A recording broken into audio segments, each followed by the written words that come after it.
Bonjour chers auditeurs, bonjour Esther, bonjour Jean-Paul, je suis ravie de vous retrouver pour cette dernière émission de l'année scolaire, alors pas de l'année civile, mais de l'année scolaire. Et aujourd'hui, pour ne rien vous cacher, on tourne l'émission le jour de la fête des pères.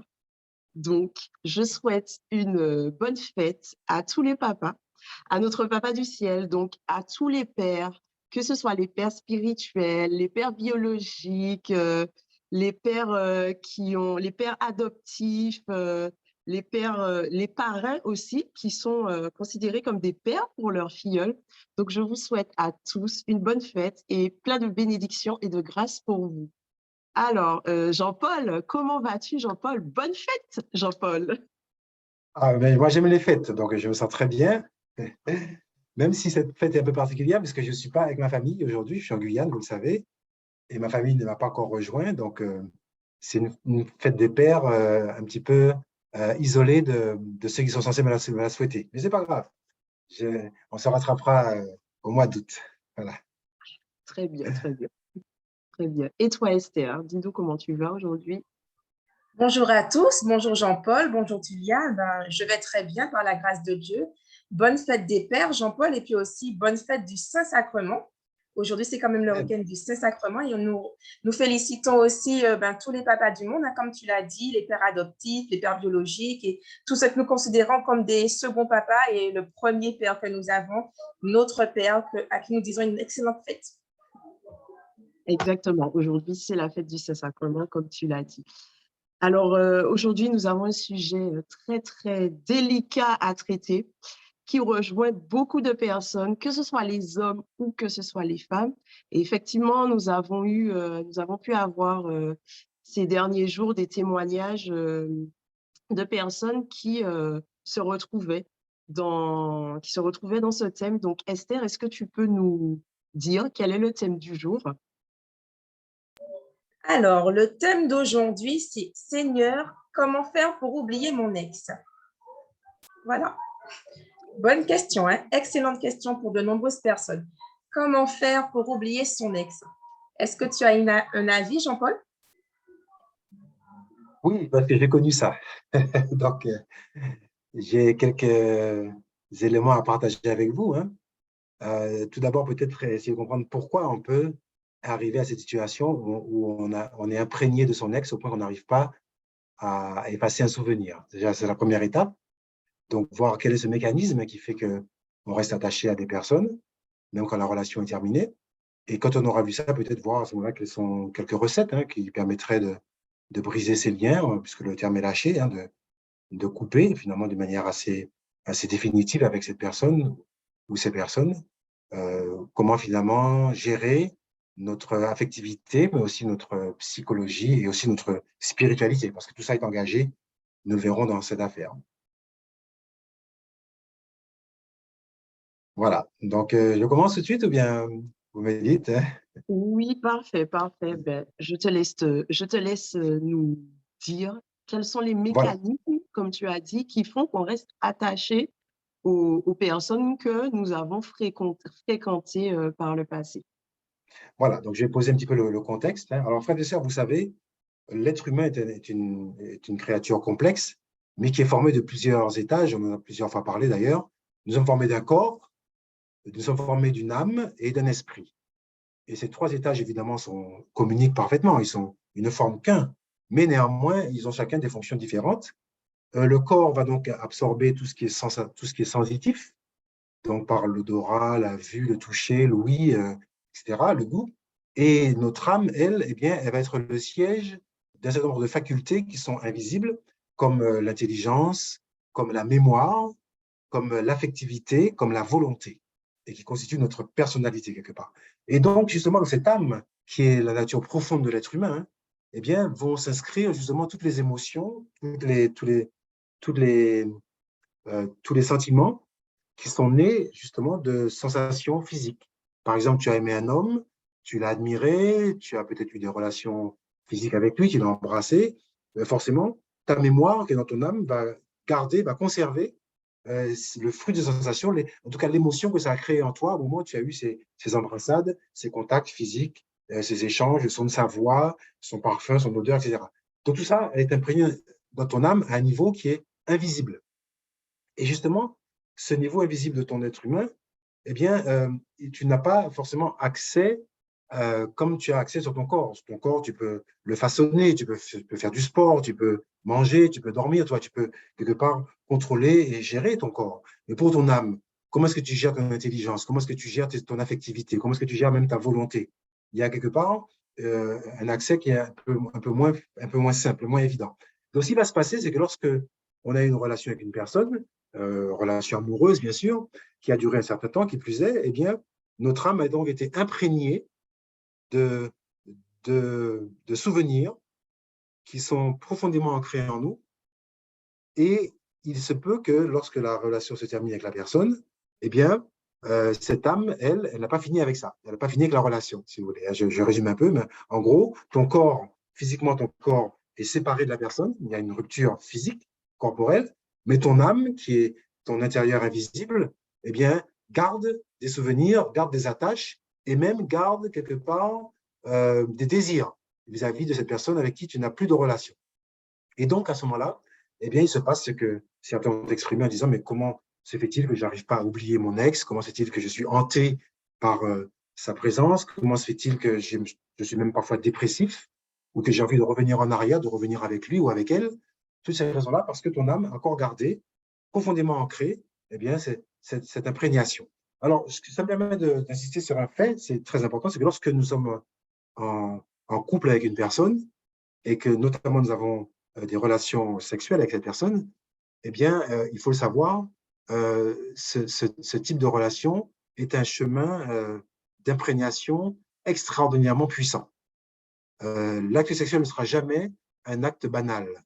On ne couche pas avec une personne comme on l'embrasse ou comme on mange ou comme on boit un Coca-Cola. Excusez-moi d'être un petit peu rude, mais c'est réellement un acte qui engage la personne humaine, qui engage notre corps, notre âme et notre esprit.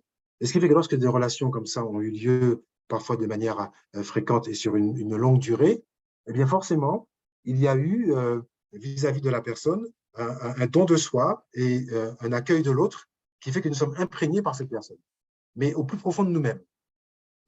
Puisque dans la parole de Dieu, dans Genèse au chapitre 2, Dieu, lorsqu'il institue la relation sexuelle à travers l'acte du mariage, il dit bien, l'homme quittera son père et sa mère, il s'attachera à sa femme, je crois que c'est Genèse 2, 46 ou 1, 46, je ne sais plus, et les deux ne feront plus qu'une seule chair, c'est 2, 46, les deux ne feront plus qu'une seule chair. Donc ça veut dire qu'à ce moment-là, les deux ne font plus qu'un. Donc vous comprenez bien que cette unité dont parle le Seigneur, elle est à la fois corporelle, dans le cadre du mariage, mais également spirituelle et aussi au niveau de l'âme. Donc tu ne fais qu'un avec la personne que tu as aimée ou que tu aimes. Et donc, lorsqu'il y a séparation de ces deux personnes, il y a une séparation corporelle, et bien pour autant, les âmes continuent à ne former qu'un. Parce que ça a été au départ la volonté du Créateur. Ce qui fait que lorsque tu as un ex ou plusieurs ex, eh bien, il est normal, parce que c'est comme ça que Dieu nous a constitués, que nos âmes restent dans l'unité avec cette personne dont tu es séparé physiquement. Et cette unité fait que ton âme à toi réclame l'autre, puisque tu fais partie de l'autre et l'autre fait partie de toi. Donc ton âme réclame cette présence parce que les deux doivent ne former qu'un. Et cette séparation est pour ton âme, quelque part, une certaine brutalité. C'est pour elle un traumatisme. Et donc elle va réclamer la réparation du traumatisme en essayant de retrouver la personne manquante, la partie manquante.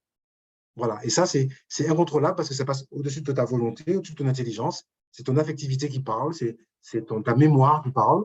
Et c'est aussi, quelque part, ta constitution telle que Dieu l'a voulu qui parle. Vous voyez, donc, quelque part, c'est pourquoi, je vais aller un peu plus loin, c'est pourquoi dans la volonté de Dieu, dans sa volonté divine, qui est saine, qui est sage, il a voulu, en fait, que les êtres humains n'aient qu'un seul partenaire toute leur vie. Voilà, l'idéal, je dis bien l'idéal parce qu'on sait bien, malheureusement, que c'est très peu respecté par la plupart d'entre nous, et moi qui vous parle des premiers, je n'ai pas respecté cette volonté de Dieu, mais n'empêche que dans l'absolu, lorsque Dieu a créé l'homme et la femme, il a voulu qu'un homme ne connaisse qu'une seule femme de toute sa vie, pour éviter justement qu'on ait à parler d'ex, avec lequel justement une relation de séparation crée un traumatisme. Donc dans l'absolu, le vrai bonheur pour l'homme et la femme, ce serait de n'avoir connu qu'un seul homme ou qu'une seule femme, de l'avoir épousé, d'être marié avec lui ou elle, et en conséquence, de n'avoir jamais à éprouver cette idée que je dois oublier quelqu'un avec qui j'ai été dans une intimité telle que nous ne formons qu'une seule chair. Voilà, ça c'est la volonté de Dieu. Malheureusement, comme nous sommes très peu à la respecter, cette volonté, eh bien, nous devons en conséquence assumer eh bien, les dégâts que cela conduit, notamment sur nos âmes qui, elles, ne comprennent pas ça et continuent à réclamer la volonté du Créateur, à savoir que nous fassions un avec la personne que nous avons aimée. C'est pourquoi on dit par exemple que des jeunes filles, surtout les jeunes filles d'ailleurs, on dit que les jeunes filles n'oublient jamais leur première relation. Alors moi, je ne suis pas une fille, je suis un garçon. Les garçons, il paraît que c'est moins le cas, mais on dit souvent qu'une fille n'oubliera jamais de sa vie son premier homme, son premier amant, ou en tout cas sa première relation sexuelle, elle n'oubliera jamais, même si ça s'est mal passé. Voilà, parce que, quelque part, lorsque ça s'est produit, eh bien, il y a une imprégnation telle que Dieu le voulait dans l'absolu, et si après il y a séparation, eh bien, il y a des conséquences qu'on ressent aujourd'hui. Voilà donc pour mettre un petit peu le contexte, frères et sœurs, et vous dire de manière générale, il n'est pas étonnant que ces phénomènes donc, de difficulté d'oublier l'autre, d'oublier son ex, ces phénomènes de traumatisme ou de dépression, il n'est pas étonnant qu'ils existent parce qu'au départ, nous avons été constitués pour n'aimer qu'une personne, en tout cas physiquement parlant, sexuellement parlant, et ne faire corps et âme qu'avec une seule personne. Voilà. Donc, comme tu disais, dans l'idéal, effectivement, l'idéal, c'est de ne pas, d'avoir un seul partenaire, d'être effectivement dans la volonté de Dieu et d'avoir un seul partenaire pour éviter justement d'avoir tous ces traumatismes et d'avoir notre âme qui soit traumatisée avec toutes les conséquences que ça comporte. Donc, aujourd'hui, Voilà. les Je veux préciser, personnes… ça veut dire que l'idéal, ce serait que nous puissions, pourquoi pas tomber amoureux lorsque nous sommes jeunes adultes et adolescents et même adultes, que nous tombions amoureux plusieurs fois, ça, c'est fatal, c'est normal, puisqu'on ne peut pas trouver forcément du premier coup la personne qu'on va aimer toute sa vie. Donc, il est normal qu'il y ait des approches successives et qui font qu'on a eu plusieurs relations amoureuses. Là où ça devient compliqué, c'est lorsqu'on est arrivé à la relation sexuelle. Ça veut dire que l'idéal serait de vivre cette vie amoureuse et affective de manière chaste. Ça éviterait beaucoup les traumatismes dont je viens de parler, notamment cette imprégnation dont j'ai parlé. C'est à partir du moment où on bascule dans l'acte sexuel que là, on arrive à un niveau d'intimité tel et d'échange tel et de partage tel qu'on tombe totalement dans le champ de ce que Dieu a décidé, à savoir que l'homme quitte son père et sa mère, il s'attache à sa femme et les deux ne forment qu'un. Quand on a commencé à former qu'un avec une personne, c'est-à-dire qu'on est arrivé à l'échange sexuel, eh bien là, effectivement, ça devient compliqué après d'envisager une séparation parce que, eh bien, il y a tout ce que j'ai expliqué tout à l'heure. D'accord? Donc, l'idéal, c'est pas d'évacuer toute vie affective, c'est pas de chercher à ne pas avoir d'amoureux en disant je reste centré sur le seul homme de ma vie, puisqu'on ne sait pas comment ce sera, qui ce sera. Donc, on peut avancer à tâtons. Ça peut se comprendre. Mais justement, c'est dans cette avancée à tâtons, eh bien, l'important, et là, l'Église a toujours été d'accord pour le dire, il faut rester chaste. C'est ça l'important. Rester chaste, c'est-à-dire ne pas arriver jusqu'à l'acte sexuel. On peut arriver au baiser, on peut arriver à la caresse, on peut arriver à l'étreinte amoureuse, mais ne pas aller à ce niveau d'intimité, de don de soi sexuel, parce que là, effectivement, on rentre dans un champ qui est complètement, comment dirais-je, sous le coup d'une union et d'une communion qui font qu'on devient qu'un. Et à ce moment-là, toute séparation devient compliquée parce qu'on vient briser quelque part ce que Dieu a voulu comme étant un facteur d'unité. Donc, justement, comment faire pour s'arrêter au bon moment et ne pas basculer dans l'acte sexuel? Voilà, excellente question. Alors, comment faire? Déjà, il faut se connaître. Il faut se connaître.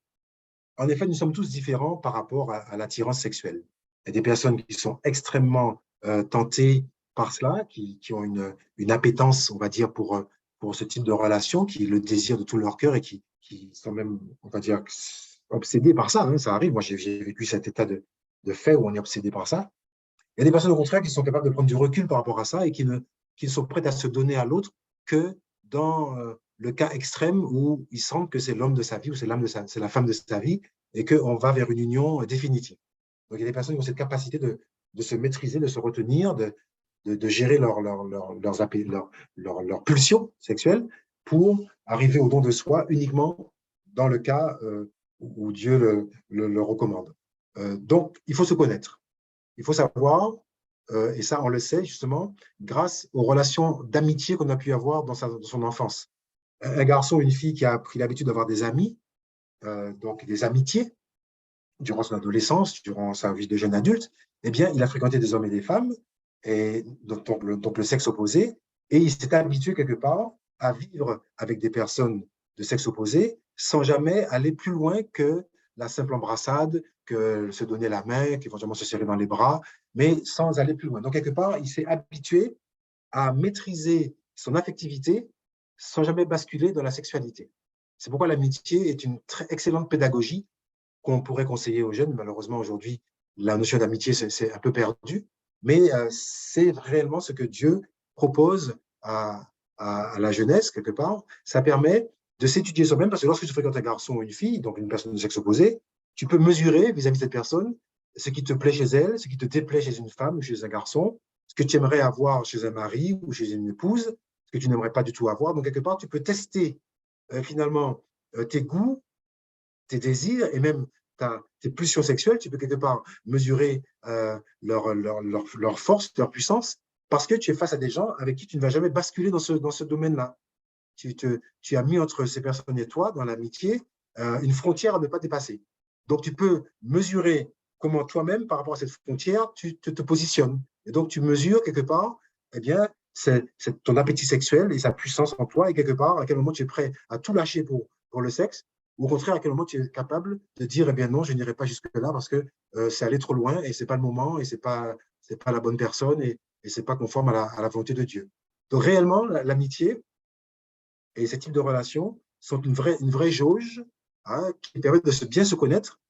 Et par ce creuset de l'amitié, par cette pédagogie de l'amitié, on peut un jour identifier l'homme ou la femme de sa vie et se dire, c'est vraiment avec cette personne-là que je pense pouvoir un jour vivre mon existence. Et en conséquence, on peut rentrer dans une démarche de fiançailles, par exemple, et de cheminement vers le mariage. Et toujours rester en chasse, bien sûr, et un jour arriver au mariage. Donc, pour répondre à ta question, très clairement, Tulia, oui, il y a des façons de se connaître et de savoir qui on est et en conséquence de mettre en place des bornes pour ne pas basculer dans des choses qu'on ne voudrait pas arriver. Je prends l'exemple d'un garçon, puisque moi je suis un garçon, donc je me connais un peu mieux. Si je sens que je suis particulièrement attiré par le sexe, que j'ai vraiment envie de ça et que, eh bien, je m'arrangerai pour ne jamais me retrouver seul avec une fille, par exemple, dans une intimité telle qui pourrait faire qu'on puisse basculer.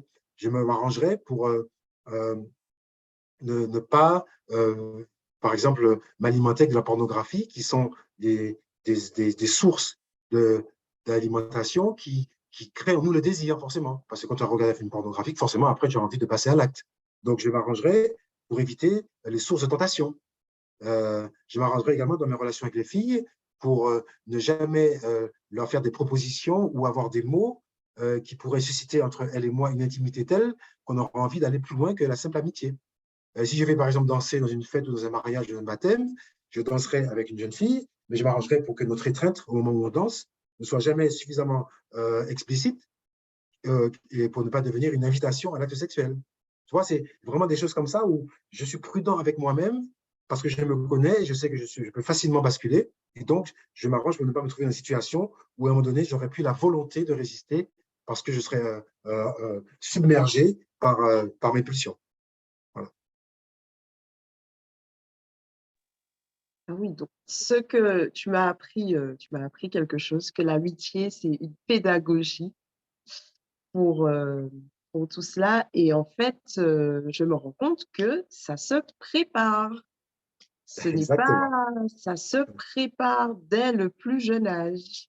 Ben voilà. Donc, il faut que les parents soient déjà aguerris pour pouvoir apprendre à leur enfant tout cela. Et effectivement, l'amitié, ouais, c'est une pédagogie, c'est une source d'apprentissage.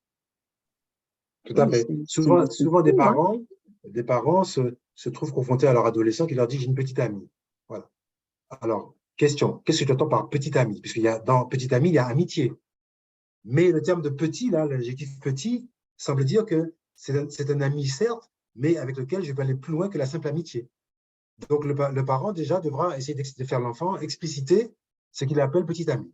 Si c'est une petite amie ou un petit ami pour aller au cinéma, pour aller danser, pour faire du sport ou aller avec des copains faire un camp de vacances, il n'y a pas de souci, foncez. Mais si dans petit ami, il est inclus relations amoureuses et sexuelles, là, il faut à ce moment-là borner. D'accord? Un ami, eh bien, qu'il soit petit ou grand, petit ami ou petit grand, peu importe, si c'est de l'amitié, il ne faut pas basculer, enfin, il ne faut pas. Disons que raisonnablement, pour éviter les déboires qu'on a évoqués tout à l'heure, il est important de rester dans le stade de l'amitié. Et l'amitié a cette particularité de dire, eh bien, je mets une frontière physique, je dis bien corporelle, entre la personne et moi, pour ne jamais aller plus loin que certains actes que nous avons ensemble définis. En l'occurrence, on pourra très bien marcher dans la rue, se tenant la main, pourquoi pas. Les filles, par exemple, souvent, quand elles sont amies entre elles, de même sexe, elles sont amies, eh bien, elles marchent se tenant la main et ça ne choque personne. Bon, deux garçons, ça paraît un peu plus bizarre, mais pourquoi pas. Et quand il y a du sexe opposé, on peut également marcher dans la rue, se tenant la main. On peut se prendre par l'épaule, on peut se faire des baisers sur les joues. Mais quand on commence à se faire des baisers sur la bouche, déjà, on a franchi déjà un cap. Parce que le baiser sur la bouche signifie une relation amoureuse qui est déjà allée plus loin que l'amitié. On bascule déjà dans l'affectivité et dans le caractère amoureux qui préfigure déjà la vie conjugale et sexuelle. Donc, ça va déjà un peu plus loin.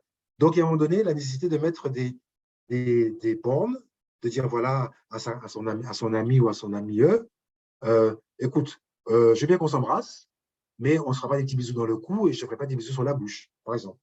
Parce que si on fait ça, ça veut dire que là, on est rentré dans quelque chose de plus engageant. Voilà. Alors nous, on veut que ça reste une simple amitié. Donc, ça suppose beaucoup d'honnêteté, de vérité entre soi, ce qui n'est pas donné à tous aujourd'hui. Malheureusement, il y a une grande confusion dans les relations entre garçons et filles aujourd'hui. On ne sait plus ce qui est ami, ce qui est amitié, ce qui est sex friend, parce qu'aujourd'hui, il y a ce qu'on appelle le sex friend, c'est-à-dire une amitié de sexe. Donc, ça veut dire qu'en gros, on se fréquente pour le sexe, et pourtant on n'est pas amoureux, hein, mais on se fréquente pour se faire du plaisir mutuellement. Oui, donc, ça aussi, c'est des choses qu'il faut clarifier parce que tout ça, c'est source des traumatismes dont on a parlé tout à l'heure.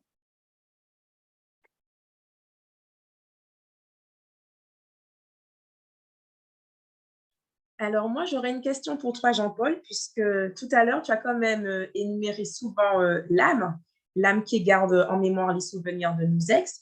Est-ce que c'est aussi en lien avec les liens d'âme?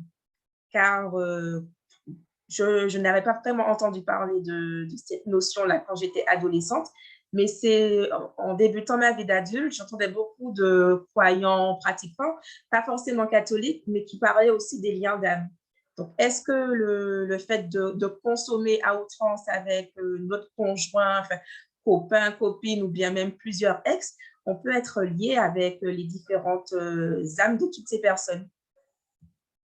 Et voilà, je crois que tu as touché du doigt cette réalité qui est malheureusement très peu perceptible, très peu connue d'un grand nombre de personnes, mais c'est une réalité, c'est que la relation amoureuse, même quand elle est chaste, crée des liens amoureux ou des liens affectifs. Quand j'ai un ami, récemment par exemple, j'ai perdu une très bonne amie là, c'était une amie, elle était bergère de groupe de prière, c'était une amie, une amitié, hein, purement amitié, amitié fraternelle. Et bien, jusqu'à l'heure où je vous parle là, je suis encore ému par ce départ. Vous voyez, ça, j'ai mal. Et pourtant, c'est resté une amitié totalement platonique, c'est normal. Bon. Donc, c'est bien pour vous dire que, d'une manière générale, l'affectivité, l'affection crée des liens. Et c'est une bonne chose. Parce que sinon, nous serions froids comme des glaçons. Je fréquente quelqu'un aujourd'hui, demain, je ne connais plus, ça me fait ni chaud ni froid. Un monde comme ça, ce ne serait pas forcément idéal non plus. Donc, quelque part, il est normal que l'affectivité nous lie aux personnes. Ça nous met en relation avec les gens et forcément, ça crée des liens. Mais ces liens sont des liens qui peuvent très bien s'estomper lorsque la relation est arrivée à un terme et qu'on a décidé de ne plus avoir cette relation. Ce pas des liens qui vont s'ancrer en profondeur. Par contre, dans la relation amoureuse, cette fois-ci, donc là où on a déclaré sa flamme à quelqu'un, donc on a échangé des mots, on s'est dit mutuellement qu'on s'aimait, parfois même on s'est promis qu'on resterait ensemble jusqu'à la mort, parce qu'on est tellement amoureux qu'on s'est fait des promesses, et bien là, on est entré dans un champ de liaison spirituelle parce qu'on a prononcé des paroles de bénédiction, ou parfois de malédiction d'ailleurs, mais des paroles qui nous ont attachés. Il faut savoir et se rappeler que dans la Bible, et c'est souvent exprimé, nos paroles nous lient. Hein, rappelez-vous que Dieu a créé le monde par sa parole. La parole est créatrice. Donc, quand tu dis à une fille, je suis amoureux de toi et je t'aime de tout mon cœur, eh bien, tu crées entre elle et toi une relation qui t'attache à elle et qui l'attache à toi. Surtout si la personne en face adhère à cette proposition. Donc, même sans encore avoir entré forcément dans l'acte sexuel, par la parole déjà, vous avez fait alliance. Et qui dit alliance, dit liaison, dit lien. Et toute alliance, forcément, lorsqu'il y a rupture, va créer des situations de traumatisme et de souffrance. D'accord? Donc déjà, il y a un phénomène de liaison. D'accord? Mais encore une fois, ces liaisons, je répète, au départ, si elles sont vécues chastement, ces liaisons peuvent s'estomper avec un minimum de souffrance et de dégâts. Là où les choses prennent une tournure extrêmement délicate et douloureuse, c'est comme je l'ai dit tout à l'heure, lorsqu'on est rentré dans l'acte sexuel, dans cet échange d'intimité où nos organes sexuels se sont emboîtés l'un dans l'autre, où par ce mécanisme biologique et organique, eh bien, nos cellules se sont mélangées, elles ont fait un dans cet acte, et toujours par ce même acte d'union corporelle, nos âmes elles-mêmes se sont unies. Parce que comme tout à l'heure je l'ai dit, dans l'acte sexuel, les corps s'unissent, les âmes s'unissent et les esprits s'unissent. Donc nos êtres tout entiers s'unissent à l'intime de l'intime.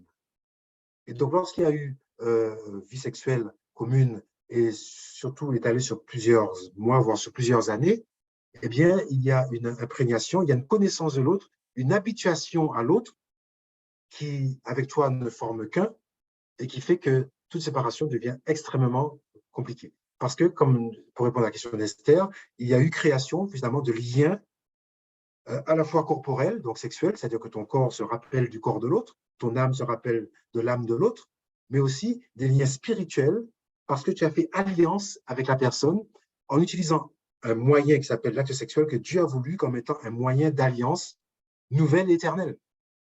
Dieu l'a voulu, je le répète, que cet acte unisse à un homme ou à une femme de manière irréversible.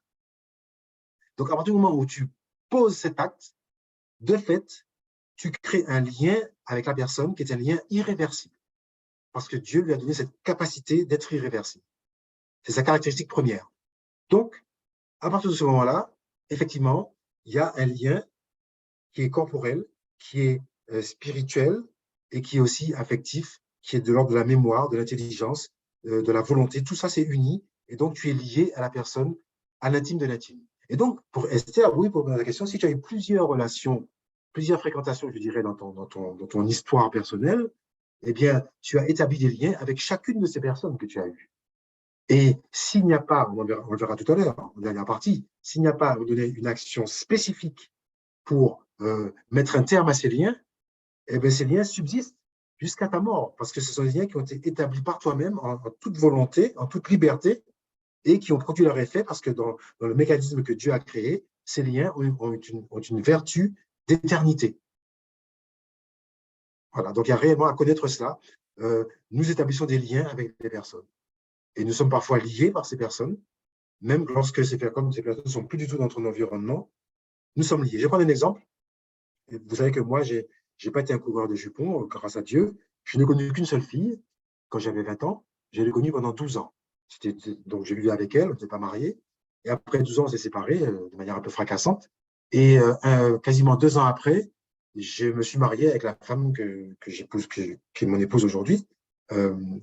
Donc, une autre femme, hein, donc, qui est ma femme aujourd'hui. Eh bien, je dois vous avouer que pendant les 10 premières années de mon mariage, avec elle, je pensais régulièrement à mon ex. C'est terrible, hein. Pourtant j'étais marié avec une femme. Entre-temps, j'ai vécu une conversion. J'aimais vraiment cette femme de tout mon cœur. J'avais fait avec elle ce que Dieu a demandé, donc le mariage, après une vie de chasteté. Donc j'étais vraiment, j'avais coché toutes les bonnes cases avec elle et j'aimais vraiment mon épouse. Et pourtant, je ne pouvais pas m'empêcher de rêver la nuit de mon ex. Alors, pas tous les jours, rassurez-vous, mais ça m'arrivait de temps en temps. Vous voyez? Et moi, ça me faisait mal parce que je me disais, mais c'est pas normal. J'aime ma femme actuelle, je suis bien avec elle, j'ai réglé le problème avec mon ex, les problèmes sont réglés, je n'ai plus rien à voir avec elle, je n'ai aucun désir de revenir avec elle, et pourtant, je suis hanté dans mon sommeil par cette femme quand même. Eh bien, que se passait-il exactement?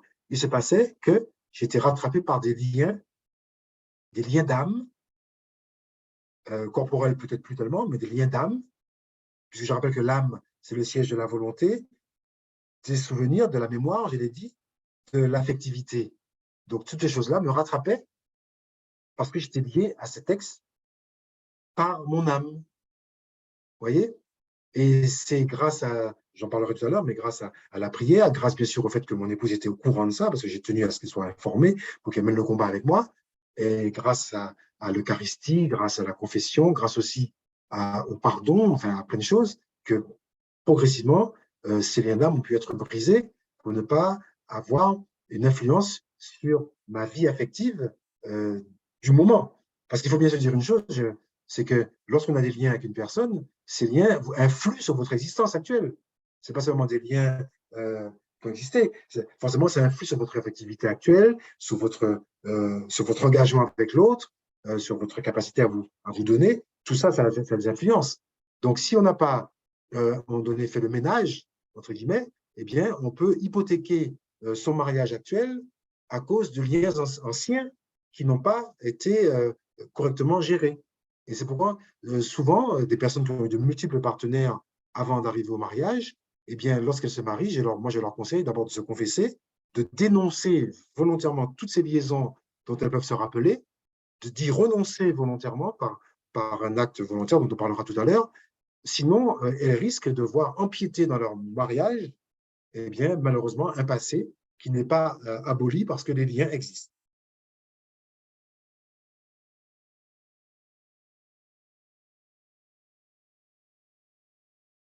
Voilà, je pense avoir répondu en partie. Eh ben, Ouais. sacré sujet, hein. Vraiment, Oui, ça crée. en t'entendant parler, il y a plein de choses qui remontent, hein, on ne va pas se mentir, il y a plein de choses qui remontent. J'ai j'ai un poids comme une oppression, mais franchement, ce sont des choses à savoir parce que ben, on ne nous le dit pas et effectivement, ben, on vit sans savoir, on vit sans connaître et du coup, ben, il y a des répercussions. Il y a des répercussions sur nos actes, les actes qui sont posés. Et donc, comme tu disais, ben, tu as commencé justement à dire ce qui t'a aidé à couper ces liens. Donc, je te laisse continuer si tu as d'autres choses à rajouter sur Oui. ben, comment justement couper les liens qui ont été établis pour que toutes ces personnes ben, qui ont des sentiments de culpabilité, qui sont en dépression, qui n'arrivent pas à oublier leur partenaire d'avant, qui ont perdu l'espoir, parce qu'il y a même des personnes qui perdent l'espoir en l'amour par rapport à tout ce qu'elles ont vécu et parce que ça n'a pas été évident et qu'elles n'arrivent pas à oublier ou parce que les relations n'étaient pas saines non plus. Comment faire justement pour couper tous ces liens, pour se renouveler, pour qu'elles soient renouvelées et pour qu'elles puissent avancer justement dans la lumière de Dieu. Voilà, tout à fait. Alors, je reprends un petit peu en arrière. Ces liens donc qu'on a vus qui sont d'ordre affectif, sexuel, spirituel, émotionnel, sont des liens que nous avons contractés volontairement. Et quelque part, à travers les personnes qu'on a fréquentées, avec qui on est dans une relation amoureuse plus ou moins profonde, quelque part, on a laissé chez ces personnes une partie de nous-mêmes et ces personnes ont laissé chez nous une partie d'elles-mêmes. Donc, une personne qui a eu de multiples relations dans sa jeunesse est comme une personne qui est fragmentée. Elle est comme disloquée, c'est-à-dire que son intégrité personnelle, son unicité a été éparpillée chez d'autres partenaires qu'elle a connus avant.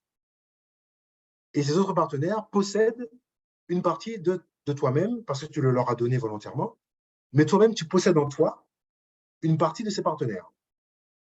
Donc, quelque part, tu as perdu ta propre identité, mais en plus, tu es habité par l'identité d'autres personnes qui, quelque part, vivent en toi d'une manière à distance, bien sûr, mais elles vivent en toi parce que tu les as accueillis et que tu as fait corps avec ces personnes à une époque de ta vie, en toute liberté parce que tu l'as voulu. Et donc, si on a compris ce mécanisme, et bien, si on veut se débarrasser finalement de la présence d'autres personnes en soi et de notre présence de nous chez d'autres personnes, eh bien, il va falloir justement traiter ces questions-là de manière directe. Alors, la première façon de faire, la plus basique, et là je m'adresse surtout aux croyants, aux baptisés, c'est évidemment de confesser ces relations qui n'ont pas plu à Dieu, puisqu'elles n'étaient pas dans le cadre qu'on a vu tout à l'heure, qui était dans le cadre du mariage chrétien. Donc, elles ont eu lieu dans un cadre qui était en opposition à Dieu, en désobéissance au Seigneur, et en conséquence, déjà, pour obtenir la guérison de ce mal, il faut reconnaître que le mal a été accompli. Si on dit qu'il n'y a pas eu de mal, c'était une super expérience, ça m'a permis de progresser, de mieux me connaître, et que je revendique ce que j'ai vécu parce qu'il n'y a rien à retirer, à enlever de ça, eh bien, en gros, on dit je ne suis pas malade, donc Dieu ne peut pas te guérir parce que tu n'es pas malade. D'accord? Tu dis je ne suis pas prisonnier, donc on ne va pas te libérer. Donc il faut déjà reconnaître je suis malade, ce que j'ai fait n'était pas correct, même si j'ai eu beaucoup de plaisir, même si ça m'a procuré du bonheur, ça peut être le cas. Peut-être que tu as rencontré du bonheur, cette relation t'a peut-être fait du bien à une époque où tu étais en difficulté et cet homme ou cette femme t'a permis de redresser la barre. Donc, il y a peut-être plein d'effets que tu juges positifs. Mais néanmoins, fondamentalement parlant, ce niveau d'intimité et de liaison avec la personne n'a pas plu à Dieu parce qu'il a entré à un moment donné dans la désobéissance avec Dieu, surtout quand il y a eu une relation sexuelle. Voilà. Donc déjà, ça, il faut le dénoncer. S'il n'y a pas eu de sexe, à la limite, il n'y a pas à confesser, ce n'est pas une faute, comme j'ai dit. Mais s'il y a eu acte sexuel, là, il y a eu forcément péché. Et donc, la première porte de sortie, c'est de dire, Seigneur, j'ai péché contre toi et contre mon frère, contre ma sœur. Déjà, par simple amitié et par simple honnêteté, tu peux dire que tu as fait pécher l'autre. Parce que celui que tu as aimé comme ça, homme ou femme, quelque part, tu l'as entraîné dans ta chute, puisque tu as péché avec lui, même s'il était d'accord. Mais néanmoins, toi aussi, en étant d'accord, tu as cautionné et tu as facilité son péché. Donc, quelque part, envers lui, tu as une responsabilité. Donc, tu as fauté contre lui et tu as fauté contre Dieu aussi. Donc, rien que ça, déjà, mérite de demander pardon. Si tu dis que tu as aimé cette personne, si tu dis que cette personne t'a fait du bien, eh bien, sois honnête. Libère-la justement de ce lien avec toi en reconnaissant que ce que tu as fait était mauvais. Puisque tu as quelque part, en faisant ça, tu as conduit cette personne sur le chemin de la mort éternelle. Puisque on sait bien que le péché d'acte sexuel en mariage est un péché mortel. Donc, quand on le commet, on prend le chemin de la mort éternelle. Donc, quelque part, même si tu étais amoureuse ou amoureux, fondamentalement, tu as conduit cette personne sur un chemin de la mort éternelle. Et ça, tu ne peux pas revendiquer ça. Tu ne peux pas dire c'était bien, c'était bon, et je ne regrette rien, puisque même si, encore une fois, il y a eu du plaisir, et de la joie et du bonheur, néanmoins, fondamentalement, il y a eu perte des âmes. D'accord? Et tu as infligé, tu as imposé à ton compagnon, ce jour-là, à ton partenaire, la perte de son âme. Tu y as contribué. C'est triste à dire. Hein? Donc, si vraiment tu veux être honnête et vraiment être dans l'amour, tu ne peux pas dire, eh bien, ça, je le revendique et je le maintiens tel quel et je dis, Seigneur, ça, il ne faut pas y toucher parce que c'était bon. D'accord? Donc, premier acte, il faut confesser toutes les relations amoureuses dans lesquelles il y a eu intimité sexuelle, même s'il n'y a pas eu de pénétration, hein, je vais aller très loin, même s'il y a eu des caresses simplement sexuelles sans pénétration, il y a quand même eu un acte sexuel qui est réservé au cadre du mariage. Donc, quelque part, ça a été trop loin et ça a offensé Dieu, donc il faut le confesser. Dans la mesure où tu t'en souviens. Il y a parfois des gens qui ont eu tellement de partenaires qu'ils ne s'en souviennent plus, alors ils vont pas. Mais en fait, ils peuvent globalement faire une confession en disant, Seigneur, au moins, pour ce dont je me rappelle, sincèrement, je demande pardon. Voilà. Donc, ça, c'est la première chose. Donc, confesser. Et déjà, cette confession va libérer, va briser déjà une grande partie de ces liens dont j'ai parlé et va quelque part avoir ce mécanisme de te restituer ce que tu as éparpillé chez les autres. Parce que quand tu te confesses, Dieu te recompose et te redonne ton unité. Donc, Dieu qui connaît tout va aller chercher chez les autres ce que tu as dispersé et te le redonner parce qu'il te refait. Il te refait à ton image, à son image, à sa ressemblance. Vous voyez, la confession est réellement un sacrement de régénération. Surtout lorsqu'il est accompagné après de l'Eucharistie qui te régénère encore plus et qui te redonne ta véritable identité. Donc, quelque part, très important. Et en même temps, qu'il va puiser, donc il va te redonner ta composante qui avait été dispersé, qui avait été fragmenté chez les autres, et en même temps, il va expulser de toi les fragments de l'autre que tu as reçus à travers ces diverses relations. Il va les arracher, les extirper et les redonner à cette personne ou les perdre, mais en tout cas, ils ne seront plus en toi. Ils ne vont plus séjourner en toi, ils n'auront plus droit chez toi, ils n'auront plus de prise sur toi. Vous voyez donc, à travers ce sacrement de réconciliation, la confession, il y a réellement un mystère de purification, mais à l'intime de l'intime, qui va purifier même les atomes et les molécules de ton être humain. La partie invisible de ton être va être purifiée. Vous savez pourquoi? Parce que dans la confession, c'est le sang de Jésus lui-même qui coule sur nous et qui imprègne notre être tout entier, esprit, âme et corps, pour laver chaque millimètre carré de notre identité, qu'elle soit visible ou invisible.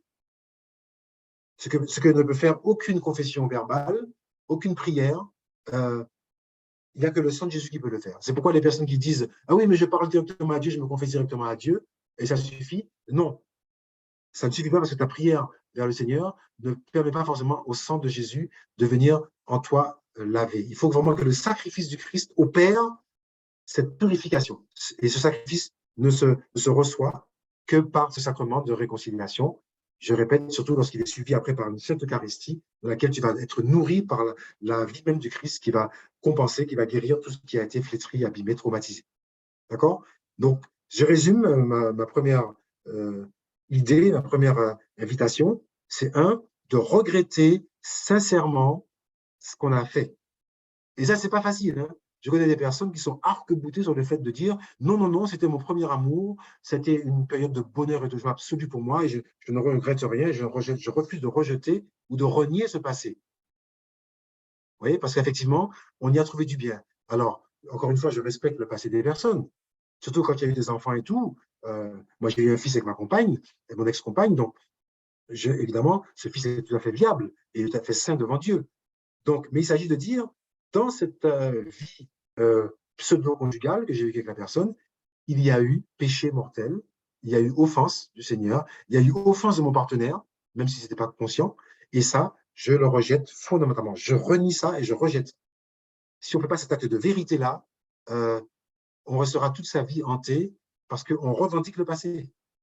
Et donc, le lien, en fait, est entretenu. Vous voyez, c'est ça qui est particulier, c'est qu'on dit, ce lien, je dis qu'il était bon, je le revendique et je ne veux pas qu'on y touche, je le caresse, je le caresse, je le peaufine et j'embellis des souvenirs. Et auquel cas, on ne sera jamais libéré. D'accord? Donc, regret de la faute, prise de conscience de la faute, acceptation de cette faute, regret de cette faute et confession de la faute. Parfois, vous trouvez, je dois le dire, il faut qu'on soit honnête, vous trouvez parfois des prêtres qui ne comprendront pas votre démarche. Ils vous diront, oui, mais c'était le passé, vous étiez jeune, vous avez fait un petit peu ce que tout le monde fait, donc ne vous culpabilisez pas. Effectivement, ils ont le souci de ne pas se voir culpabiliser. Ils ont raison, il ne faut pas se culpabiliser. En même temps, si tu le ressens comme une faute, eh bien, il est bon que le prêtre dise, oui, effectivement, je reconnais qu'il y a faute et je vous donne l'absolution par rapport à ça. Et donc, parfois, vous ne serez pas forcément compris du prêtre, donc il faut discuter avec lui. Et si vraiment ça ne se passe pas bien, ben, n'hésitez pas à revoir un autre prêtre pour refaire une confession dans laquelle le prêtre dira exclusivement, je vous absous de ces fautes-là. Parce qu'il faut que vous soyez absous de cette faute. D'accord? Et lui seul a le pouvoir de lier, de délier, comme le Christ nous l'a donné dans Jean chapitre 20. D'accord? Donc voilà. La deuxième chose, c'est que une fois qu'on a fait cela, hein, il peut se produire que malgré tout, le souvenir revienne. Il peut se produire que parfois, tu penses à l'ex, tu penses à ton ex, ou que tu rêves de ton ex. Alors là, il va falloir maintenant fortifier ta volonté. Il va falloir dire, eh bien voilà, moi, en tant que Jean-Paul, je décide de refuser tout rêve ou tout songe qui me rappelle mon ex. Donc, quelque part, je décide que je ne veux plus ça.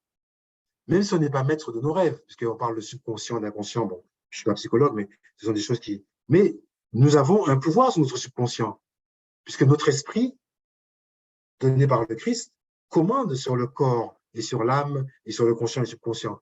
Donc, on peut très bien ordonner à son subconscient et à son conscient, ou à son inconscient, de dire, on peut très bien leur ordonner de ne pas accepter l'arrivée de rêves ou de songes ou d'images de l'ancien, de l'ex. on peut le dire, on peut dire au nom de Jésus-Christ, je décide aujourd'hui que je tourne une page. D'accord? Donc ça, deuxième élément, fortifier sa volonté dans le Christ Jésus, toujours au nom de Jésus-Christ. D'accord? La troisième chose, c'est que lorsque, malgré toutes ces précautions, l'image arrive quand même. Alors, je ne parle pas dans un rêve, on dort, mais parfois, dans la vie de tous les jours, on peut voir quelqu'un qui vous rappelle votre ex. Parfois même aussi, d'ailleurs, on est en relation avec son ex. Parce que pour ce qui est de mon existence à moi, mon ex en question, je la fréquente toujours puisque nous avons eu un fils ensemble. Et maintenant, nous avons même une petite fille ensemble. Donc, quelque part, quand je vois mon fils, il peut arriver que mon ex soit avec lui. Quand je vais voir ma petite fille, il peut arriver que sa grand-mère, qui est mon ex, soit présente. Et parfois au téléphone, je peux lui souhaiter bonne fête des mères, ou voyage, on n'est pas fâché, c'est pas une étrangère. Donc, cette relation d'amitié qui est devenue amitié maintenant, elle est cohérente, mais cette amitié peut réveiller inconsciemment, encore une fois, des sensations, des sentiments, des petits réflexes, vous voyez, qui sont liés à… Donc, à ce moment-là, toujours par la volonté, il faut dire, je rejette ça. Je ne rejette pas l'amitié aujourd'hui qui me lie à mon ex. Je ne rejette pas la relation avec elle parce qu'elle est normale, parce qu'il y a une famille qui a été créée, il y a des enfants, il y a une descendance, donc je ne veux pas renier cela. Mais je rejette tout ce qui dépasse la simple amitié ou fraternité entre cette personne et moi. Vous voyez, je suis allé prier plusieurs fois pour les parents de mon ex. Quand ses parents étaient malades, j'ai prié pour eux. Vous voyez, j'ai appelé mon ex pour lui dire, je suis avec toi dans la prière, je te soutiens, et je vous accompagne. Ouais, c'est pas une étrangère. Dieu dit, aime ton prochain comme toi-même. Il ne faut pas entrer dans la haine. Mais en même temps, il faut, encore une fois, mettre un cadre à cette relation et rejeter tout ce qui pourrait faire revenir dans les erreurs du passé. Donc, ça suppose un acte de volonté. Alors, je vais vous parler très clairement. Hein. Ce n'est pas toujours possible au début de la rupture. Quand vous venez de rompre avec une personne, je ne vous conseille pas de rester en amitié avec elle tout de suite. Parce que ça va rebasculer très vite dans l'amour. Et… Non, il vaut mieux couper les ponts pendant un certain temps, vraiment couper les ponts. Et lorsque les choses sont stabilisées, quand toi-même tu as refait ta vie avec quelqu'un d'autre et que tu es stabilisé dans ta relation avec la personne, et que les choses sont au calme, et qu'il n'y a pas de risque, à ce moment-là, tu peux rétablir la relation si c'est nécessaire. Encore une fois, si c'est nécessaire, si ce n'est pas obligatoire, il n'y a pas de nécessité, il n'y a pas forcément de nécessité. Vous voyez, donc, tout ça, il faut l'intelligence, la sagesse pour gérer ça. Ne pas se précipiter à rétablir des relations parce que nous avons une fragilité. Il y a des liens qui sont en train d'être rompus progressivement et aller trop vite dans la besogne pourrait occasionner des chutes. Une dernière chose, dans les actes qui permettent de se libérer de ça, c'est quoi? C'est que tous ces liens que tu as eus avec la personne, avec ton ex, tu les vis dans le secret de ton cœur. Personne d'autre n'est au courant. Pas même ton mari ou ta femme actuelle. Quand ça arrive, ça se passe dans ton cœur, l'autre ne le voit pas. Donc, si tu veux mettre toutes les chances de ton côté et éviter et briser vraiment tous les liens qui pourraient te ramener à ton ex-relation, eh bien, il faut que tu mettes au courant la personne avec qui tu as fait ta vie aujourd'hui. Il faut être en vérité avec cette personne. De façon à ce que, ayant fait cette vérité, automatiquement, il n'y aura plus dans ta tête des tentations ou des désirs de garder secret des sentiments, des sensations, des images qui te rappellent ton ex et qui t'invitent finalement à nourrir un passé avec une certaine nostalgie. Ah oui, c'était pas si mauvais que ça, c'était le bon vieux temps, etc. Tout ça, c'est à partir du moment où tu dis à l'autre ce que tu vis, ça s'efface parce que, comme dit la parole de Dieu, nul ne peut servir deux maîtres à la fois. Donc, quand tu fais le choix de ton mari, de ta femme actuelle, forcément, tu fais le choix de ne pas cautionner une pseudo-relation avec ton ex. Donc, c'est extrêmement important d'être dans la vérité et de mettre à la lumière ces phénomènes lorsqu'ils se produisent pour que l'autre soit au courant et qu'ainsi te soutienne dans ce combat que tu mènes pour être libéré et toi-même éviter la tentation de revenir dans le passé. D'accord? C'est extrêmement important. Moi, j'ai des cas où j'ai invité des fiancés qui allaient se marier. Donc, avant de se marier, il n'avait pas fait d'ailleurs, j'ai dit, écoutez, avant de vous marier, vous prenez un temps et chacun, vous dites à votre conjoint le nom et le prénom de toutes les relations amoureuses que vous avez eues avant ce mariage que vous allez contracter. Vous énumérez et vous dites combien de temps ça a duré et ce que vous savez de l'autre aujourd'hui, etc. Vous mettez à la lumière toutes ces choses. Et chacun le fait. C'est un devoir de vérité que je vous demande d'avoir parce que si vous ne le faites pas, quelque part, vous cautionnez, vous enrichissez, vous couvez un petit secret qui n'appartiendra pas à l'autre, qui n'appartient qu'à vous-même et qui pourrait être un jour une bombe à retardement qui va hypothéquer votre relation. Si vous décidez de vous donner totalement à votre conjoint, et ce sera le cadre du mariage, vous allez tout donner à l'autre, et bien quand on donne tout, on donne ça aussi. Alors je suis conscient qu'en vous disant ça, je ne fais pas l'unanimité. Il y a même des gens dans l'église qui disent que il ne faut pas faire ça, c'est pas obligatoire, c'est pas nécessaire, on peut avoir son petit jardin secret, on n'est pas obligé de tout dévoiler. Bon, je respecte cette vision, hein, mais moi je vous parle de ce que j'ai vécu, je vous parle de cette obligation qu'il y a d'être en vérité avec son mari ou avec sa femme, et une exigence de vérité. Et j'ai peur, moi, que l'absence de vérité soit le creuset plus tard de difficultés relationnelles. Parce qu'un jour où ça ira mal avec ta femme ou ton mari, qu'est-ce que tu vas faire? Tu vas penser à ton ex. Parce que justement, avec ton ex, ça se passait mieux que ça sur ce plan-là, en tout cas. Donc forcément, tu vas commencer à comparer. Oui, mais avec l'autre, ce n'était pas comme ça. Et cette comparaison va nuire à ton mariage. Parce qu'au lieu d'investir et de te battre pour que ton mariage fonctionne et pour corriger les erreurs actuellement que tu constates, tu vas te réfugier dans le passé en disant c'était mieux ailleurs, c'est la faute de un tel, et il ne comprend rien à rien. Et finalement, tu ne vas pas investir et te battre pour que ton mariage fonctionne. Je conclurai sur ce sujet en vous citant la parole de Dieu. Hein, quand vous lirez dans Éphésiens chapitre 6, verset 10 et suivant, les armes du combattant spirituel. Et Saint Paul nous dit, ayez toujours pour ceinture la vérité. Ayez pour ceinture la vérité. Vous voyez? La ceinture, c'est ce qui tient ton corps, c'est ce qui tient ton pantalon quelque part. Si tu n'as pas cette vérité qui tient ton pantalon, eh bien, tu pourras baisser ton pantalon peut-être en souvenir des relations passées où tu as baissé ton pantalon, tu vois, pour symboliser. La vérité est réellement ce qui va tenir ton corps, te donner une stature et permettre que tu sois debout vis-à-vis de ta femme ou ton mari, debout dans ta relation avec la personne et totalement engagé sans jamais avoir des réminiscences du passé.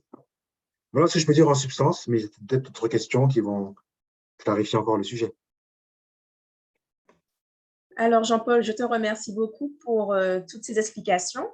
Mais dans le cadre, par exemple, où il y a des personnes qui sont croyantes parce qu'elles ont grandi dans des familles chrétiennes, mais qui n'ont pas nourri beaucoup plus intensément leur foi, et à qui on peut donner ce genre d'explication, ils vont te dire, mais comment est-ce que je peux accueillir, comment je peux accepter que mon mari, mon épouse ou mon conjoint, mon partenaire me disent qu'il pense encore à son ex, qu'il a encore des sentiments peut-être plus légers, mais ce n'est pas toutes les personnes qui peuvent supporter ça, qui peuvent accueillir cela, et puis aussi qui vont accompagner leur moitié dans ce cheminement, puisque dans ton cas, ça a été aussi bénéfique, tu as été honnête avec ton épouse et elle t'a aidé à traverser ce combat spirituel. Mais il y en a d'autres, au contraire, ça peut mettre le feu aux poudres. Ça peut créer encore plus de tensions, de conflits. Donc, comment est-ce que le couple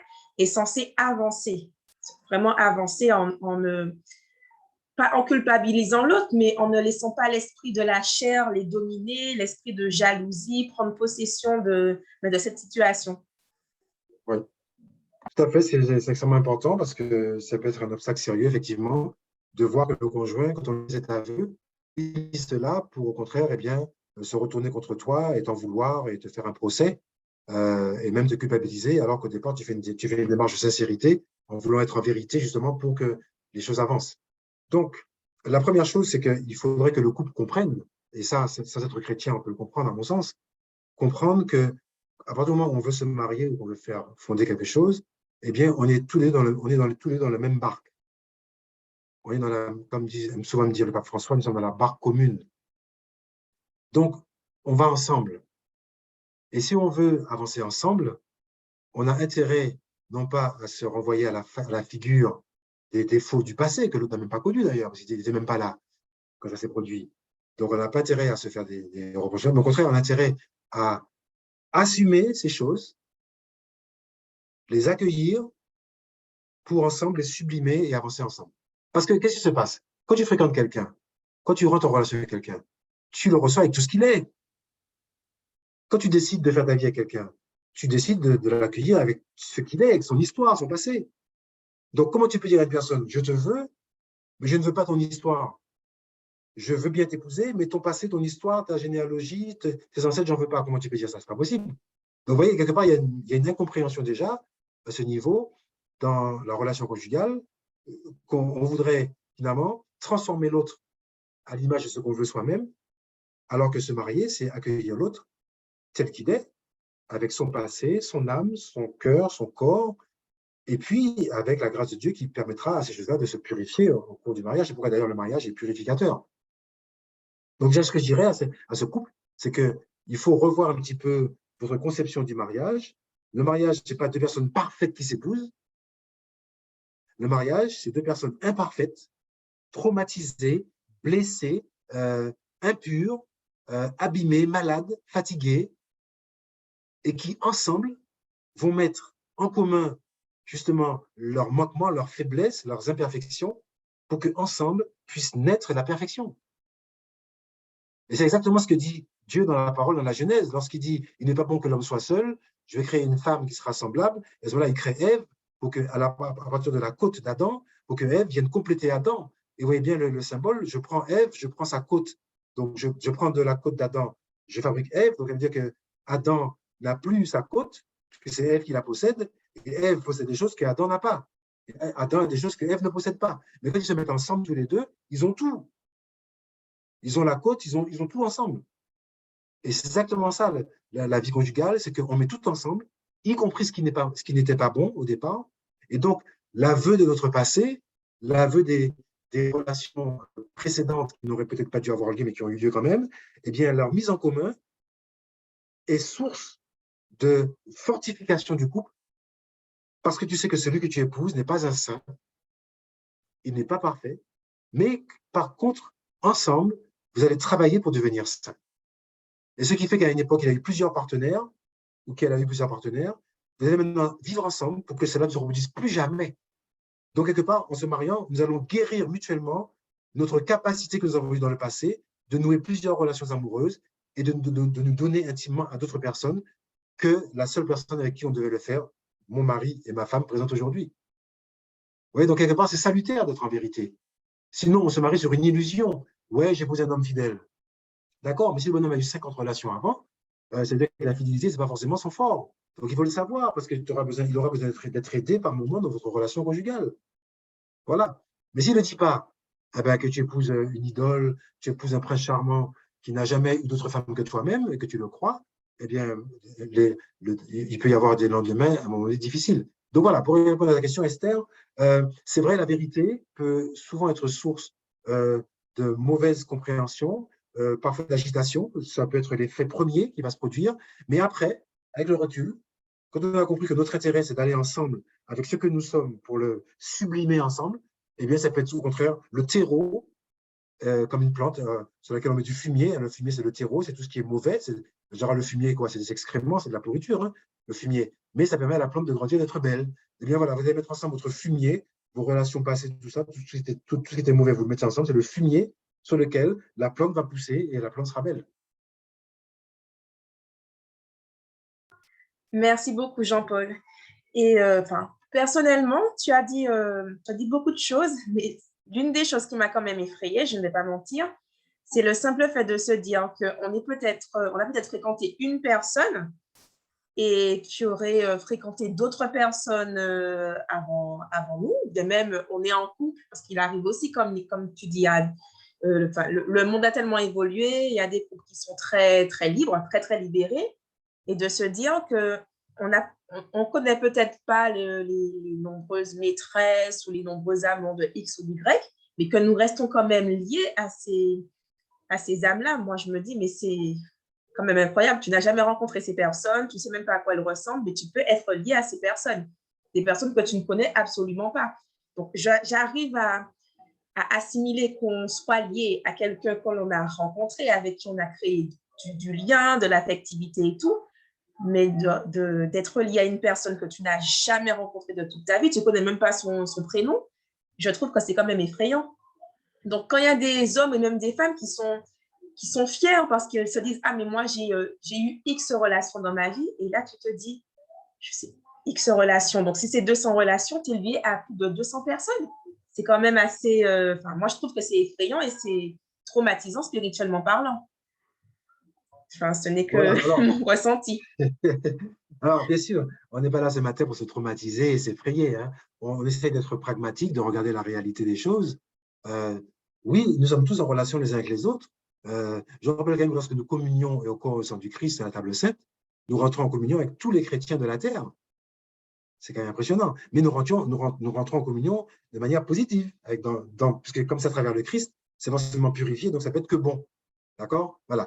Par contre, comme nous rentrons en relation avec une personne qui est même en relation avec d'autres personnes et d'autres personnes, effectivement, nous héritons, en finale de compte, comme on dit, nous héritons en bout de chaîne du passé et des déboires et des défauts et des imprégnations spirituelles de toutes ces personnes. C'est pourquoi on revient à cette idée que Dieu avait voulu dès le départ. On comprend maintenant mieux pourquoi il le voulait ainsi.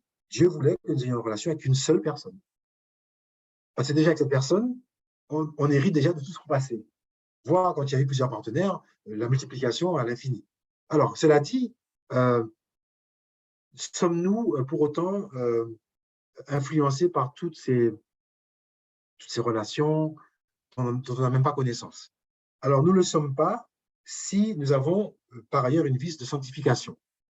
Si en effet nous aimons le Seigneur, nous lisons sa parole, nous prions, nous allons à la messe de communion, nous confessons régulièrement, ces liaisons antérieures, multiples, n'ont pas d'effet sur nous parce que nous sommes comme protégés déjà par notre baptême et nous sommes comme dans un sanctuaire spirituel que procure autour de nous le corps du Christ, le manteau de la Vierge Marie, etc.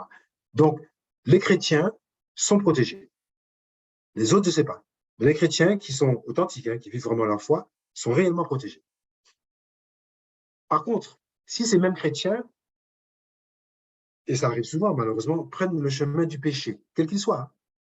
Par exemple, si je prends, moi je suis marié, vous voyez, j'essaie de vivre une vie chrétienne, si je prends le chemin du mensonge, il m'arrive un jour de dire, bon, finalement je mens une fois, je mens deux fois, et finalement je m'installe dans une situation de mensonge parce que ça permet de donner une meilleure image de moi-même, de se donner le change. Bon. Et bien, qu'est-ce qui va se passer? Toutes les personnes avec qui j'ai hérité de liaisons ancestrales par des relations sexuelles multiples antérieures. Bon, ça n'a pas été mon cas, mais supposons. Toutes ces personnes avec qui j'ai en contact, si parmi elles, il y avait des menteuses et des menteurs, à ce moment-là, leur impact mensonger va venir alimenter ma tendance aujourd'hui à mentir.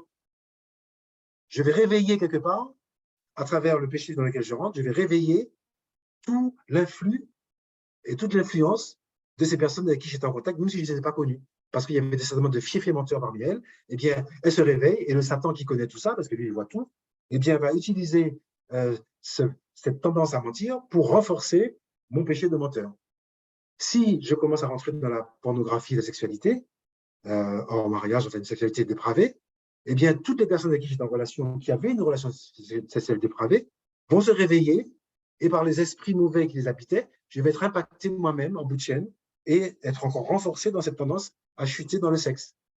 Et c'est pourquoi on voit des cas de personnes qui, dans le cadre du mariage, deviennent brusquement homosexuels. Vous avez tous entendu parler de ça, hein. Un monsieur qui est marié, qui a 3 enfants, qui a vécu 30 ans avec sa femme, et un jour il se réveille, il bazarde femme et enfants, et il rentre dans l'homosexualité. Comment ça se fait? Eh bien, ça se fait que simplement, peut-être, hein, une hypothèse, monsieur, au cours de son mariage, a commencé à fréquenter l'impureté sexuelle à travers peut-être la pornographie ou autre, et à ce moment-là, peut-être qu'un jour il a couché avec une femme avant son mariage, hein, qui avait elle-même couché avec un homosexuel, et par ce lien ancestral, eh bien, monsieur est impacté par un esprit d'homosexualité et devient homosexuel. Vous voyez? Donc, encore une fois, il n'y a pas de fatalité. C'est ce que tu fais aujourd'hui qui va, ou pas, alimenter et réveiller les souches des choses ancestrales passées avec lesquelles tu as été en contact consciemment et inconsciemment. Donc, je répète, n'ayez pas peur. Si tu vis ta vie de foi honnêtement et sincèrement, tu n'es pas en danger. Mais par contre, si tu commences à faire l'idiot, parce que, excusez-moi, il n'y a pas d'autre terme, hein, tu commences à faire l'idiot avec les affaires du Seigneur, tu commences à jouer avec ta vie, à prendre des risques et à rentrer dans l'immoralité, l'impureté ou la violence, ou ce que tu veux, à ce moment-là, tu seras surpris d'être rattrapé par des choses que tu ne connaissais même pas et qui font que tu agis sans savoir pourquoi. On a vu des couples, par exemple, dans lesquels, brusquement, le mari ou la femme est devenu, je cherche le terme, est devenu obscène. Il a des mots, il injurie avec des mots, mais qui sont vraiment scabreux. Des gens qui n'avaient jamais fait ça de leur vie. Et brusquement, tu les vois qui injurient, mais comme un charretier, hein, qui injurient, mais comme ils ne l'ont jamais fait. Pourquoi? Ils n'ont pas été éduqués comme ça, même dans leur famille, ils n'injuriaient pas dans leur famille. Mais pourquoi? Parce qu'à un moment donné, ils sont en contact, sûrement sexuellement, avec une personne qui injuriait comme un charretier. Et l'esprit d'injure, par ce canal, de cascade en cascade, finit par les impacter parce qu'eux-mêmes ne sont pas à l'abri, parce qu'ils ont quitté l'abri, parce qu'ils ne prient plus, ils ne communient plus, ils ne se confessent plus, ils ont laissé la haine envahir leur cœur, et bien immédiatement, ceux-là se réveillent et viennent au combat. Voilà. Donc, ça veut dire que le chrétien est extrêmement responsable de ce qu'il fait. Celui qui ne sait pas, il ne sait pas. Mais quand on sait, comme dit l'apôtre Paul, que celui qui est debout se garde bien de ne pas chuter. Ou encore, il dira dans l'Épître à Timothée, celui qui a connu le Christ et qui abandonne le chemin du Christ est pire, son état à l'arrivée est pire que celui qui n'a pas connu le Christ. Et il rajoute, il est comme un chien qui ravale son vomi, ou encore comme une truie qui, après avoir été lavée, se baigne dans la boue. C'est écrit dans 2 Timothée, chapitre 2, versets 23 et 24, je crois. D'accord? Donc voilà, c'est des choses comme ça. Encore une fois, il ne faut pas vous culpabiliser, mais ce sont des réalités spirituelles. Le diable rôde comme un lion cherchant qui dévorer, c'est écrit dans 1 Pierre 5,8. Donc il cherche à dévorer, il est à l'affût, mais il n'a pas le pouvoir. Mais par contre, il a déjà fourbi ses armes et il a déjà mis de côté un certain nombre de choses que nous avons faites dans le passé par des relations comme la vie extérieure. Et il attend son heure. Et quand tu ouvres la porte un jour, il déferle dans ta vie avec tout ce qu'il avait mis, tout ce qu'il avait empaqueté là, il déferle. Et là, ton cas devient compliqué.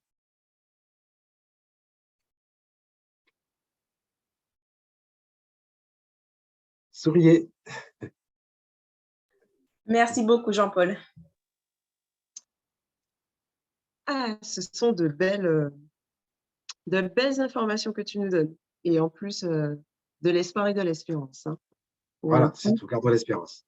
Oui, oui, il y a de l'espérance que tu nous transmets. Alors, j'avais une question. Donc, je vais un petit peu remonter dans ce que tu disais. Donc, dans le point 4, quand tu nous donnais justement les solutions, entre guillemets, pour pouvoir, pour les personnes qui auraient basculé dans les relations sexuelles hors mariage, dans le point 4 que tu as cité, tu as mis être en vérité avec son partenaire actuel, donc son époux ou son épouse, et dans le cas où la personne serait célibataire. Donc, il faut être en vérité avec soi-même, pour le coup, mais il y a des personnes célibataires qui, justement, se disent qu'elles n'arrivent pas, et le disent clairement, hein, qu'elles n'arrivent pas à rester seules, et il faut qu'elles soient en couple, parce qu'elles n'arrivent pas à rester seules, elles n'arrivent pas à rester avec elles-mêmes. Que faire? Comment faire? Et je pense que ça rejoint aussi des choses que tu disais juste avant. Donc, comment, en fait, ces personnes-là, qu'est-ce qu'elles doivent faire? Comment Dieu peut-il les aider? Je sais que Dieu peut les aider, mais qu'est-ce Bien qu'elles doivent sûr. faire justement pour rester célibataires, pour rester ancrées en Dieu, pour rester dans la lumière de Dieu et vivre justement avec Dieu, parce que en vrai, l'amour, c'est Dieu qui nous donne l'amour, c'est lui qui nous transmet cela, et en fait, sans lui, on ne peut pas avancer. Justement, sans lui, pardon, on aura notre affectivité qui ira, nos passions, nos désirs qui iront vers les autres ou enfin toute autre chose, mais pas en lui, quoi. Hmm. Tout à fait. Alors, c'est vrai que ces personnes, quelque part, elles aspirent profondément à avoir une vie affective et conjugale, ce qui est naturel, c'est inscrit dans le cœur de l'homme par Dieu lui-même. Hein. Donc, quelque part, elles sont normales en étant ainsi. Mais ce désir peut être activé, attisé par justement des expériences passées. C'est ce qu'on vient de dire, par des liens spirituels et autres. Et il se trouve que ces personnes se retrouvent en manque parce qu'elles ont connu une situation de vie conjugale. Aujourd'hui, elles n'ont plus cette relation et elles sont comme une forme de manque parce que justement, eh bien, ces liens ont créé le manque de la partie adverse, en fait, de la partie complémentaire de soi, ce fameux lien dont on a parlé. Donc, elles sont en souffrance.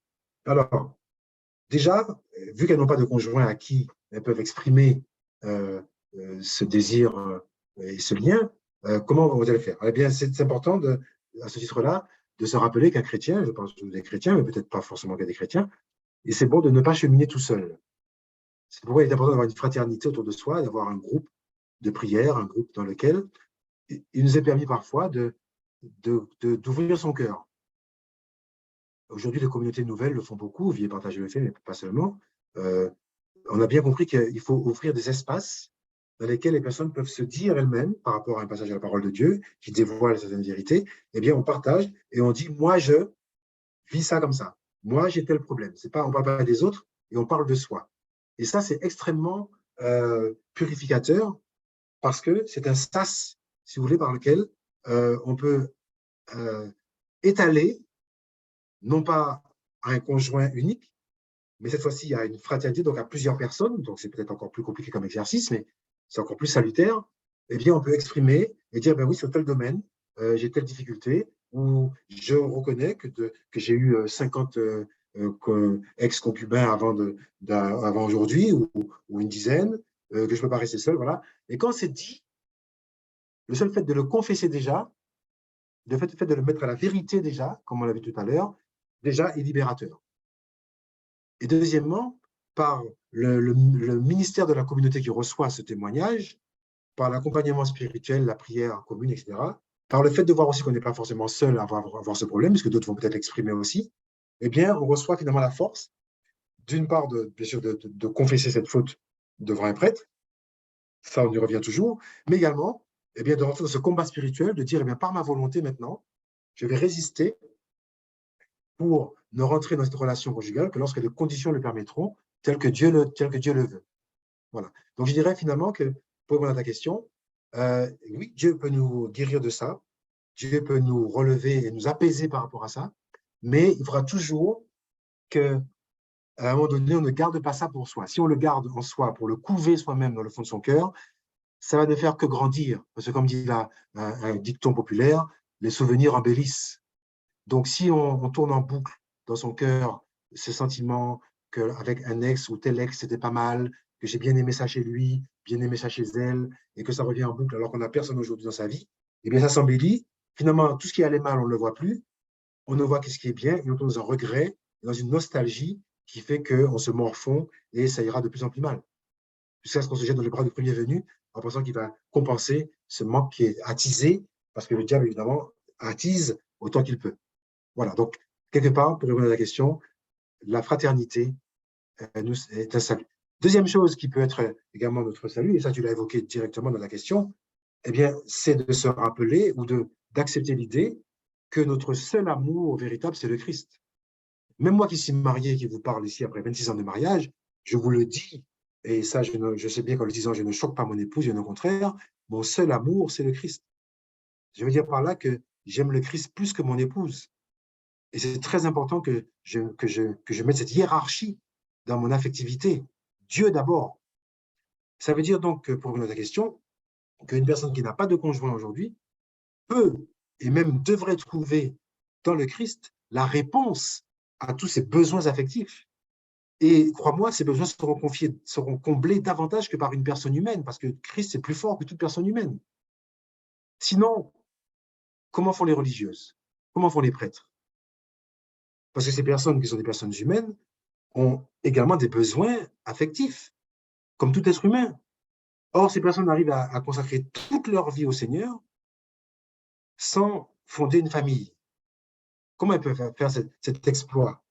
Eh bien, parce que, à un moment donné, par la grâce de Dieu, elles comprennent et acceptent l'idée que leur seul amour, leur seul amoureux, ce sera le Christ, et que ce Christ a la capacité de combler tous leurs besoins affectifs, au-delà même de ce que pourrait faire un être humain. Et c'est ça qui fait que ces personnes sont en paix et peuvent rester toute leur vie religieuses ou religieux ou prêtres. Donc c'est bien possible ce que je vous dis là, ce n'est pas une imagination. Il y a des gens qui le vivent aujourd'hui autour de nous et qui en plus qui sont heureux. Moi aujourd'hui, je suis dans une communauté de religieuses en Guyane parce que je n'ai pas encore trouvé un logement, donc je suis hébergé chez elles, des sœurs Saint-Paul de Chartres. Mais il y a une joie extraordinaire chez ces sœurs. Et elles sont en paix, elles sont heureuses dans leur état de vie. Et c'est impressionnant de voir ça.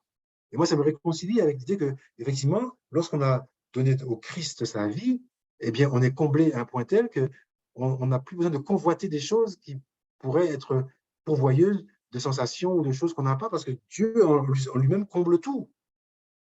C'est réellement impressionnant. Moi, je suis très heureux de faire cette expérience-là, parce que ça confirme que vraiment, en Christ, nous avons tout. Et par contre, il faut le dire, ces sœurs passent beaucoup de temps en prière, que je partage un petit peu avec elles quand je peux, mais elles sont beaucoup en adoration. Comme il y a une chapelle sur place, elles sont souvent en adoration, elles font leur temps présent et encore d'autres choses que je ne sais pas dans leur chambre, mais elles prient énormément. Et en plus, elles sont au service aussi de la communauté, des jeunes, des pauvres. Et voilà, elles ont un service qui font qu'elles marchent avec le Christ. Vous voyez, donc, quelque part, ta question est intéressante parce que lorsqu'on a tout misé sur une personne, on peut se tromper, ça me rappelle ce que dit Jérémie, chapitre 17, verset 7. Malheur à l'homme qui se confie dans l'homme et qui fait de l'homme son appui. Il est comme un arbre desséché au bord de l'eau, enfin, parce que il a mis des hommes à la place de Dieu. Donc la recherche amoureuse, c'est une bonne chose, fonder un foyer est une bonne chose, mais si notre idole et le sens de toute notre existence doit être un homme ou une femme, là, il y a quelque chose à réguler parce qu'effectivement, on ne donne pas à Dieu sa place première et on peut ne pas à ce moment-là être comblé et toujours être à la recherche de sensations et de choses qu'on ne trouvera pas parce que c'est Dieu seul qui peut les fournir.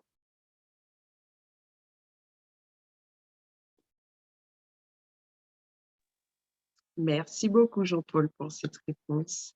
Esther, est-ce que tu as des questions, d'autres questions? Non, non, j'en ai pas d'autres. Alors, cette émission a été très, très, très, très riche. Donc, déjà, tu nous as parlé des mécanismes de l'attachement. Tu nous as parlé des mécanismes de l'attachement, du fait que une personne humaine est composée d'un corps, d'une âme et de l'esprit.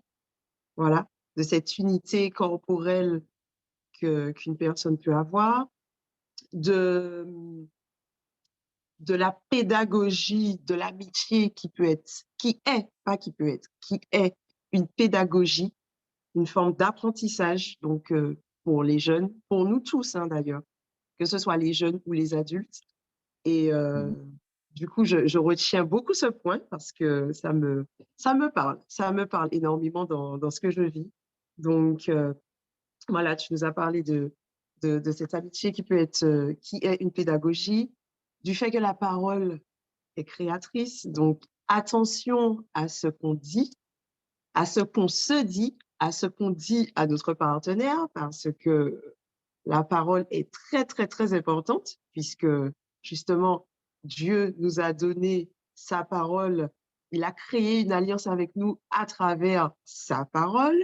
Donc, attention à ce qu'on dit, parce que nos paroles ont une portée, ont des conséquences. Et, en nous parlant de la parole, je me suis rappelé une expression où on dit la parole de l'homme vaut l'homme, tout Voilà. simplement. Donc, attention à ce qu'on dit, effectivement.